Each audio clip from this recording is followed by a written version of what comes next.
சிவாய நம சுவாமி.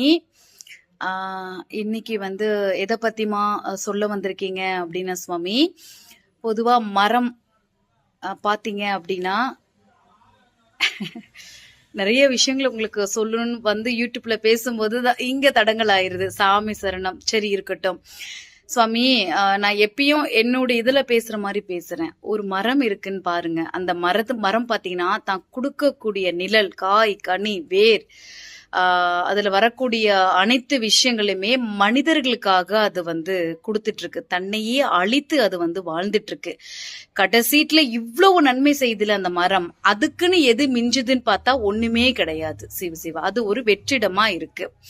ஆனா மனிதர்கள் நமக்கு எவ்வளவு கொடுத்தாலும் பத்தல, போதல, எனக்கு இன்னும் வேணும் வேணும் அப்படின்னு நம்ம இருக்கோம் சுவாமி. அதனால